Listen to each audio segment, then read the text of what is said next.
Hello everyone, my name is Onyago Chukwemeke. Greetings from here. All of you back home, I greet all of you. Um, there are some things I just want to talk about, and I just hope I'm able to pass it across in a short while. I don't want this video to be very long. I don't want to bore you with long talks. Um, yeah, it's about the situation in Nigeria. It's about the people waking up and assuming the role of the opposition. That's what this is all about. The people in this case, because political party oppositions have not been able to do it, will not be able to do it, cannot be able to do it because of the situation we find ourselves. A revolution is upon us. Whether we like it or not, whether we know it or not. We might be prepared for it, we might not be prepared for it, but it is upon us. And it's coming faster than we expect. So we either manage it, channel it, and use it properly, or it runs everybody over. That's when you have anarchy, breakdown of rule of law. It's already happening. The insecurity is becoming so alarming. It's becoming unbearable. We thought we could just manage Buhari and, just enjoy a bit, get into 2023 election, get a good leader who will just take it from there. That's what many of you thought, actually, because for people like me, we already know what Nigeria is. We already know the outcome. But I'm a bit disappointed in P2B's body language and position after the whole election. Because I thought he was a man of tomorrow, a man who saw tomorrow, a man who perceives the future. To have read all of this and understood the kind of country that we are.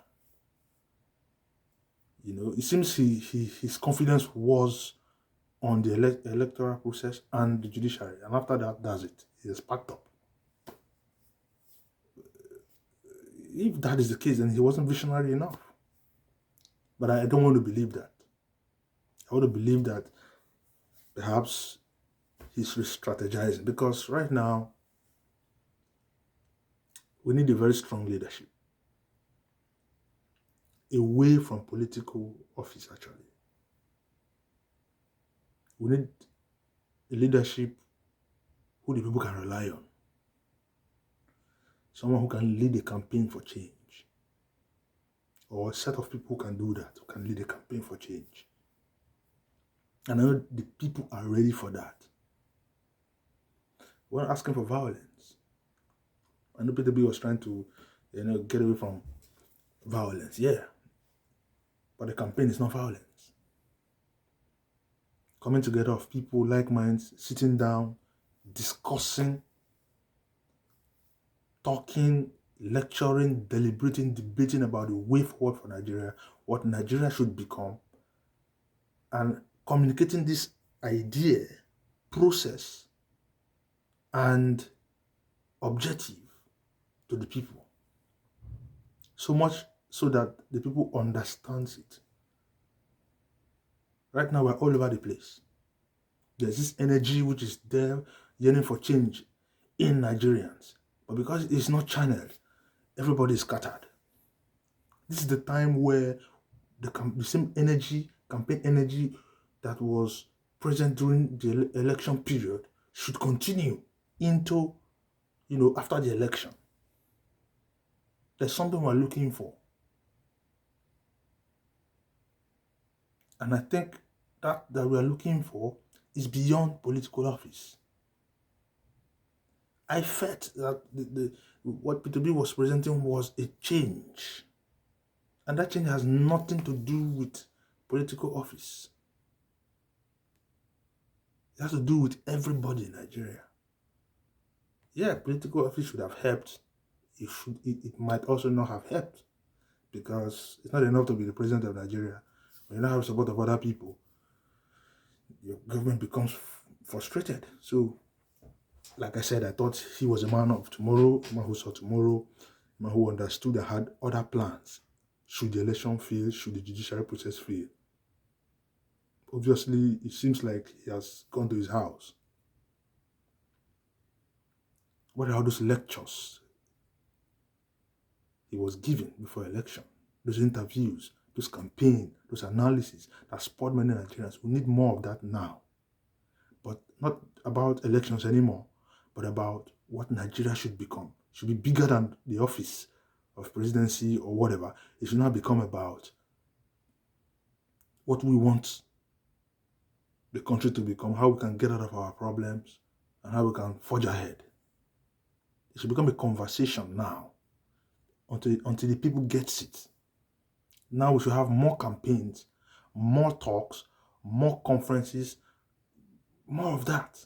I'm also calling on other groups of people, because we cannot just rely on, if we don't get a leader who is able to pick up from where we expect. We should have groups like Students Union, which is also another powerful group who can organize things like this. What I feel we need in Nigeria right now is for the people to really understand, everybody to holistically understand where we need to go, how we need to get there. We all come to an agreement on that. We need to sit down and deliberate it. Thank God for the internet. It's not really a big thing. Televise it. I watched all of Peter Obi's campaign. I watched Soware's campaign. I followed these two guys. I didn't see them face to face. I watched it on my mobile phone. That's how powerful the internet can be. So it's not going to be as costly as it is, or as it used to be. Put things together. We need to start having this conversation now. The people need to understand what we really need, what we are looking for. We've talked about restructuring 1,000 times, but different people still have different ideas of restructuring. People still have different meaning of restructuring. So people haven't really come to terms with what this restructuring really means for us as Nigerians. I have my own view of restructuring. PDP might have his own view, other people might have their own view. But that's why we need to sit down, all of these views come together and come to a point of an agreement. We don't need to wait for senators, presidents to hold conference before we begin to talk about issues like this. We don't need it. We can begin to organize these things by ourselves.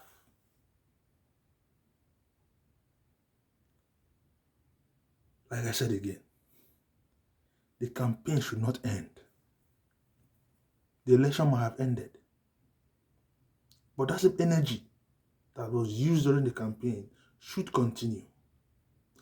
Engage Nigerians. I'm talking to P2B and like minds.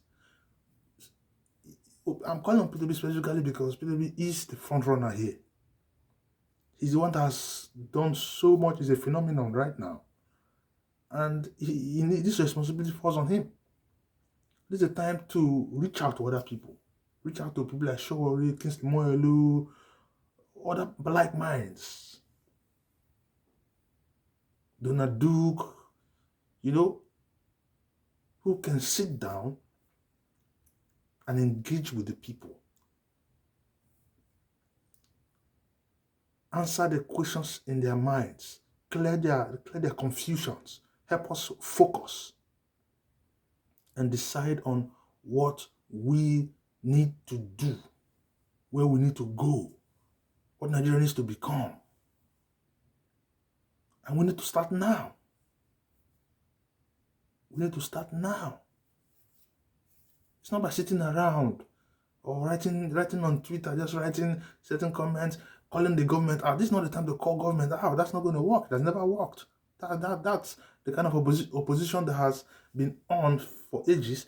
It has never produced anything. You have to turn the people into the opposition. That should be the focus right now. Turning Nigerians into the opposition. That's the kind of opposition that can correct things. That's the kind of opposition that the government can listen to. Now, this opposition doesn't necessarily need to put themselves in danger. Certain actions can lead to that correction. Right? So, please and please, we shouldn't fold our hands. We shouldn't continue to do things as it were and expect a different result. I'm calling on PWB to rise up and other people. I believe by now you understand that you need other measures away from election. You should use other measures. So are you telling me that without election we cannot achieve anything? Is that what you're telling me? Without getting into political office, we cannot really bring change? Our fathers got their independence. They campaigned for it. They didn't wait for the white man to leave before taking their country. The white men were still in power when they started to campaign to drive that point until they got their liberation. So we cannot wait until we get into political office before we can actually bring change. I don't believe in that, actually. I don't believe that we need to get into political office before we can really bring change. I don't believe in it. Because that might not happen. What are you going to do? Fold your hands and wait till for eternity? Our people say that a dog that waits for the testicles of a ram to fall before he eats, it's waiting for the testicles of the ram, because ram now, the testicles then goes like this. You're waiting for that testicles to fall down. The dog is waiting for that testicles to fall down so that he will eat the testicles. Because maybe he's hoping that testicles is his lunch or dinner. That dog is going to sleep hungry because that testicle is never going to fall. I hope you understand the parable here. You get it? These people are never going to go away by just watching them or going through the process. You have to do something else. So it should be about conversations of what Nigeria should become. How do we restructure this country where regions have autonomy? We water down the juiciness or the attractiveness of the federal power. Water it down. How do we do that? That's the conversation. So please, we need to start. We need to rise. Otherwise, this whole thing, this ship will sink and everybody with it is going to go down. Thank you.